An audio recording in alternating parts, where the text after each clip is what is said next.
ओम नमो भगवते वासुदेवाय। मित्रों, आपके और आपके परिवार पर भगवान नारायण की कृपा सदैव बनी रहे। आज हम माता तुलसी और एकादशी माता की पावन कथा का श्रवण करेंगे। अगर आप एकादशी का व्रत करते हैं तो एकादशी के दिन व्रत कथा अवश्य सुने। कथा को सुनने से व्रत का पूर्ण फल मिलता है। एक बार एक राज्य में एक राजा राज करता था। राजा बहुत ही बुद्धिमान और बलशाली था। राजा सदैव अपनी प्रजा का बहुत अच्छे से ध्यान रखता था। प्रजा भी अपने राजा को बहुत पसंद करती थी। राजा की दो बेटियां थीं। राजा अपनी दोनों बेटियों से बहुत प्रेम करता था। राजा की छोटी बेटी देखने में बहुत सुंदर और आकर्षक थी और राजा की बड़ी बेटी छोटी बेटी के मुकाबले थोड़ा सा कम सुंदर थी। राजा की छोटी बेटी ग्यारस माता की पूजा किया करती थी और सभी लोग राजा की छोटी बेटी से बहुत प्रेम करते थे और बहुत प्रशंसा किया करते थे। राजा भी अपनी छोटी बेटी को बड़ी बेटी से अधिक प्रेम करता था, जिस कारण राजा की बड़ी बेटी को अपनी छोटी बहन से नफरत होने लगी थी। राजा की जब दोनों बेटियां बड़ी हो गई, तब एक पड़ोस राज्य में रहने वाला राजकुमार राजा की बड़ी बेटी के लिए रिश्ता लेकर आया। लेकिन जैसे ही उस राजकुमार की नज़र राजा की छोटी बेटी पर पड़ी, तो वह राजकुमार राजा की छोटी बेटी पर आकर्षित हो गया और उससे पहली नज़र में प्यार कर बैठा। उस राजकुमार ने राजा की बड़ी बेटी के साथ विवाह करने से मना कर दिया और उसने राजा से कहा कि मैं आपकी छोटी बेटी से विवाह करना चाहता हूँ। जिसके बाद राजा की बड़ी बेटी यह देखकर अपनी छोटी बहन से बहुत क्रोधित हो गई और राजा की बड़ी बेटी ने अपनी छोटी बहन को अपना सबसे बड़ा दुश्मन मान लिया और राजा की बड़ी बेटी ने अपनी छोटी बहन से बदला लेने का निर्णय लिया, जिसके लिए उसने अपनी छोटी बहन को जान से मारने का निर्णय किया। राजा की बड़ी बेटी ने अपनी छोटी बहन को मारने के लिए सबसे पहले एक लड्डू में जहर मिलाकर अपनी छोटी बहन को दे दिया और उसे उस लड्डू को खाने के लिए कहा। लेकिन लड्डू खाने के बाद भी छोटी बहन को कुछ नहीं हुआ। बड़ी बहन यह देखकर बहुत आश्चर्यचकित हो गई, लेकिन बड़ी बहन ने हार नहीं मानी और जब रात को छोटी बहन अपने कमरे में सो रही थी, तब एक मटके में सांप रखकर उसे कमरे में छोड़ दिया। लेकिन सांप भी छोटी बहन का कुछ नहीं कर पाया। जिसके बाद बड़ी बहन ने अपनी छोटी बहन से कहा कि चलो हम लोग कुएं में से पानी भरकर लाते हैं, जिसके लिए वह अपनी छोटी बहन को पानी भरने के बहाने कुएं के पास ले गई और उसने अपनी छोटी बहन को कुएं में धक्का दे दिया। लेकिन छोटी बहन को तब भी कुछ नहीं हुआ, क्योंकि हर बार ग्यारस माता उसकी रक्षा कर रही थी और उधर बड़ी बहन अपने सारे प्रयासों के बाद असफल हो रही थी, जिससे वह बहुत क्रोधित होती जा रही थी। फिर उसने अपनी छोटी बहन के पास जाकर उससे खुद ही पूछा कि मेरी छोटी बहन, तुम्हें पता है भगवान ने सबकी मृत्यु एक निश्चित समय पर लिखी हुई है और कैसे तुम्हारी मृत्यु होगी, क्या तुम यह जानती हो? तब छोटी बहन ने अपनी बड़ी बहन को बताया कि हाँ, मैं तो जानती हूँ, मेरी मृत्यु कैसे होगी। छोटी बहन से यह सुनकर बड़ी बहन मन ही मन बहुत प्रसन्न होने लगी और उसने अपनी छोटी बहन से कहा कि क्या तुम मुझे अपनी मृत्यु का राज बताओगी? छोटी बहन ने अपनी बड़ी बहन से कहा कि मेरी मृत्यु तो एक तोते में है, जो तोते के गले में एक हार है, उससे मेरी मृत्यु होगी। जब तक कोई भी व्यक्ति तोते को मारकर वह हार अपने गले में पहनेगा, तो मैं मूर्छित हो जाऊंगी और जैसे ही उस हार को अपने गले से उतारेगा, तो मैं वापस से जीवित हो जाऊंगी। अपनी छोटी बहन की मृत्यु का राज जानकर बड़ी बहन बहुत ही खुश हो गई और उसने अपनी छोटी बहन को मारने के लिए उसके पालतू तोते को ढूंढना शुरू कर दिया और छोटी बहन को इस बात का आभास हो गया था कि कोई उसकी जान लेना चाहता है, जिसके लिए वह अपने पिताजी के पास गई और उसने अपने पिताजी से कहा कि पिताजी, मेरी मृत्यु के बाद आप मुझे जलाइएगा मत, बल्कि आप मुझे अपनी पुरानी वाली हवेली में एक पलंग में लिटाकर छोड़ दीजिएगा। अपनी छोटी लड़की की यह बात सुनकर राजा बहुत आश्चर्यचकित हो गए। राजा ने अपनी छोटी बेटी से पूछा, बेटी, तुम यह क्या कह रही हो? तब राजा की छोटी बेटी ने बताया, पिताजी, समय किसी के लिए नहीं रुका है, कब क्या हो जाए किसी को कुछ पता नहीं है। और फिर राजा ने अपनी छोटी बेटी से कहा कि तुम ऐसी बातें क्यों कर रही हो, 2-3 दिन में तो तुम्हारा विवाह है। लेकिन छोटी बेटी ने अपने पिताजी को ऐसा करने पर मजबूर कर दिया और उसने वचन ले लिया। राजा ने भी अपनी छोटी बेटी की बात स्वीकार कर ली और 2-3 दिनों के बाद जब शादी का समय आया, तब राजकुमार बारात लेकर राजा के घर आया और राजकुमार और राजा की छोटी बेटी का विवाह शुरू हो गया। जैसे ही राजा की छोटी बेटी राजकुमार के साथ फेरे लेना शुरू करती है, तो उसकी बड़ी बहन अपनी छोटी बहन के कमरे में जाकर उसके तोते को पकड़ लेती है और उसको जान से मार देती है।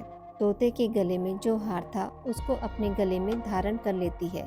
जैसे ही बड़ी बहन उस हार को अपने गले में धारण करती है, तो उधर छोटी बहन 3.5 ही फेरे ले पाती है और वहीं पर बेहोश होकर गिर जाती है।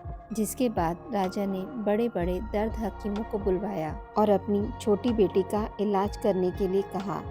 राजा की बात सुनकर वैद्य ने जब छोटी बेटी का इलाज करना शुरू किया, तो राजा को बताया कि आपकी छोटी बेटी ना तो जीवित है और ना ही मरी हुई है। मैं ऐसा पहली बार होते देख रहा हूँ। राजा ने वैद्य और हकीम को यह बात बाहर बताने से मना कर दिया और उनको कहा कि अगर तुमने यह बात किसी को बाहर बताई तो हम तुम्हें फांसी दे देंगे। राजा ने अपनी बेटी को पुराने महल में जाकर एक पलंग में लिटा दिया और वहाँ पर कुछ सैनिकों को तैनात कर दिया। वापस अपने महल पर आ गया। राजा की बड़ी बेटी अपने पिताजी के पास आई और कहने लगी कि पिताजी, अगर यह शादी संपन्न नहीं हुई तो आपकी इज्जत का क्या होगा? आप कहें तो मैं आपकी इज्जत बचाने के लिए राजकुमार से शादी करने के लिए तैयार हूँ।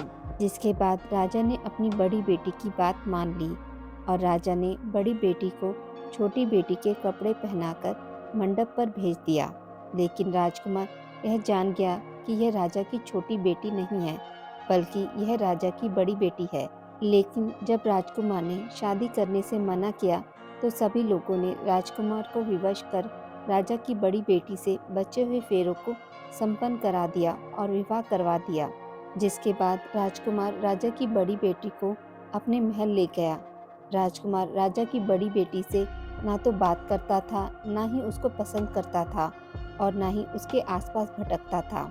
और राजकुमार ने यह फैसला लिया था कि वह अपनी प्रेमिका को ढूंढकर रहेगा और यह जानकर रहेगा कि उसके साथ हुआ क्या है। एक दिन राजकुमार अपने घोड़े पर सवार होकर राजा के पुराने महल के पास पहुंच गया, जहां पर उसने कुछ सैनिकों को देखा। महल के पास पहुंचकर राजकुमार ने जब महल को ध्यान से देखा, तो वह समझ गया कि यह तो हमारे ससुर जी का महल है।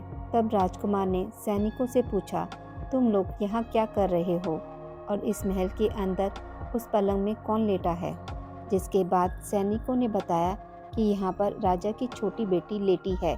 यह सुनकर राजकुमार बहुत प्रसन्न हो गया और वह तुरंत अपनी प्रेमिका के पास पहुँच गया, उसकी सेवा करने लगा। जैसे ही रात हुई तो राजा की छोटी बेटी उठ खड़ी हो गई। राजकुमार यह देखकर बहुत खुश हो गया और उसने अपनी प्रेमिका से पूछा कि तुम यहाँ क्या कर रही हो? तुम मेरे साथ मेरे घर चलो।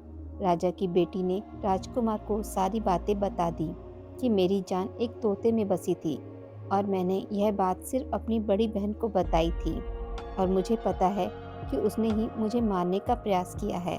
उसके पास एक हार है जिसको वह सुबह पहन लेती है और रात को उतार देती है। जब वह हार को पहन लेती है तब तक मैं मूर्छित रहती हूँ और जैसे ही वह हार को उतार देती है तो मैं जीवित हो जाती हूँ। और जब तक मेरी बड़ी बहन के पास वह हार है तब तक मैं ऐसे ही जीवित और मूर्छित होती रहूँगी। अगर मेरी बड़ी बहन के पास जो हार है वह मेरे हाथ लग जाए तो मैं हमेशा के लिए जीवित हो जाऊँगी। राजकुमार ने यह बात सुनकर राजा की छोटी बेटी के पास रहने का निर्णय ले लिया। उसने अपने बचे हुए सारे फेरे पलंग में लेटी राजा की छोटी बेटी के साथ ले लिए और अपना विवाह पूर्ण कर लिया और वहीं पर ही रहने लगा। देखते ही देखते कुछ समय में राजा की छोटी बेटी और राजकुमार की पत्नी पेट से हो गई। एक दिन राजकुमार को किसी काम से बाहर जाना पड़ा। तब छोटी बहन के पेट में बहुत तेज दर्द होने लगा, जिसके बाद उसने ग्यारस माता का आवाहन किया। जिसके बाद वहाँ पर ग्यारस माता प्रकट हुई और उन्होंने अपने भक्त के दर्द को दूर किया और एक पुत्र की प्राप्ति करवाई। और वहीं पर अचानक से राजकुमार भी आ गया। राजकुमार ने ग्यारस माता को देखा तो वह आश्चर्यचकित हो गया और उसने तुरंत माता को प्रणाम किया। और ग्यारस माता ने राजकुमार से कहा कि जब तुम्हारा पुत्र 5 वर्ष का हो जाए तो तुम अपनी पत्नी का हार लाकर इसके गले में डाल देना। और देखते ही देखते राजकुमार और राजा की छोटी बेटी का पुत्र 5 वर्ष का हो जाता है। तो राजकुमार अपने बेटे से कहता है कि बेटा, मैं कुछ काम से बाहर जा रहा हूँ, तुम अपनी माता का ध्यान रखना। और वहाँ से चला जाता है। राजा को बाहर निकलता देख बड़ी बहन के सैनिक देख लेते हैं और बड़ी बहन को जाकर सारी बात बता देते हैं। जिसके बाद बड़ी बहन अपनी छोटी बहन के पुत्र को वहाँ से उठवा लेती है और उसको मरवा देती है। छोटी बेटी के पुत्र के 2 टुकड़े करवा देती है। पहला टुकड़ा चक्की के पास छुपा देती है और दूसरा टुकड़ा अपनी पलंग के नीचे रख लेती है। अब ग्यारस माता भिखारी का रूप लेकर आती हैं। एक भिखारी का रूप रखकर बड़ी बहन के पास चली जाती हैं। जिसके बाद वहाँ पर भिक्षा मांगने लगती हैं। बड़ी बहन अपने नौकरों से कहती है कि जाकर भिक्षा दे दो, लेकिन जैसे ही नौकर ग्यारस माता को भिक्षा देने के लिए आते हैं तो माता उन्हें मना कर देती हैं और कहती हैं कि मैं तुम्हारी महारानी से ही भिक्षा लूँगी। जिसके बाद बड़ी बहन स्वयं भिक्षा देने के लिए माता के पास आती है। तब माता एक बिल्ली का रूप लेकर उसके कमरे में चली जाती हैं और वहाँ पर छोटी बेटी के पुत्र के 2 टुकड़ों को आपस में जोड़ देती हैं और उसे जीवित कर देती है। उसे वहाँ से लेकर चली जाती हैं। राजकुमार अपने बेटे को लेकर अपनी पत्नी के पास जाता है और उससे कहता है कि तुम इसका ध्यान रखना। अगर तुम इस बच्चे का अच्छे से ध्यान रखोगी तो मैं तुमसे बात करूँगा। एक दिन राजकुमार अपने बच्चे से कहता है कि तुम माँ से उनके गले का हार मांग लो। जिसके बाद राजकुमार का लड़का अपनी माँ के पास जाता है और कहता है कि माँ, मुझे तुम्हारा हार चाहिए जो तुमने गले में पहन रखा है। यह सुनकर पहले तो बड़ी बहन बहुत क्रोधित होती है, पर उसको यह याद आता है कि राजकुमार ने कहा था कि अगर मैं इस बच्चे का ध्यान अच्छे से रखूंगी तो वह मुझसे बात करेंगी। जिसके कारण वह हार को उस बच्चे को दे देती है और वह तुरंत हार को ले जाकर अपने पिताजी को दे देता है। और तभी राजकुमार अपने बेटे को लेकर वहाँ से जाने लगता है और अपनी पत्नी से कहता है कि तुम हमारे लिए खाना बनाकर रखना, मैं शाम को आकर तुम्हारे साथ ही खाना खाऊंगा। और वह अपने बेटे को लेकर वहाँ से चला जाता है। जिसके बाद वह राजा के पास जाता है और उनको सारी बात बता देता है। राजा अपनी बड़ी बेटी की यह करतूत सुनकर बहुत क्रोधित होते हैं और अपनी परवरिश पर ही दोष देने लगते हैं और राजकुमार को अपनी छोटी बेटी के साथ रहने के लिए आदेश देते हैं। हे ग्यारस माता, आपने जैसी कृपा राजा की छोटी बेटी पे की वैसी सभी पर करना। कहानी कहने वाले, कहानी सुनने वाले और हुंकारा भरने वाले पर भी करना। तुलसी माता की कथा। कार्तिक महीने में एक बुढ़िया माई तुलसी जी को सींचती और कहती कि हे तुलसी माता, सत की दाता, मैं तेरा बिरला सींचती हूँ। मुझे बहू दे, पीताम्बर की धोती दे, मीठा मीठा घास दे, बैकुंठ में वास दे, चटक की चाल दे, पटक की मौत दे, चंदन का काट दे, रानी सा राज दे, दाल भात का भोजन दे, ग्यारस की मौत दे, कृष्ण जी का कंधा दे। तब तुलसी माता यह सुनकर सूखने लगी। तो भगवान ने पूछा, हे तुलसी, तुम क्यों सूख रही हो? तुलसी माता ने कहा कि एक बुढ़िया रोज आती है और यही बात कह जाती है, मैं सब बात तो पूरा कर दूंगी, लेकिन कृष्ण का कंधा कहाँ से लाऊंगी? तो भगवान बोले, जब वो मरेगी तो मैं अपने आप कंधा दे आऊँगा, तू बुढ़िया माई से कह देना। जब बुढ़िया माई मर गई, सब लोग आ गए। जब माई को ले जाने लगे तो वह किसी से ना उठी। तब भगवान एक 12 बरस के बालक का रूप धारण करके आए।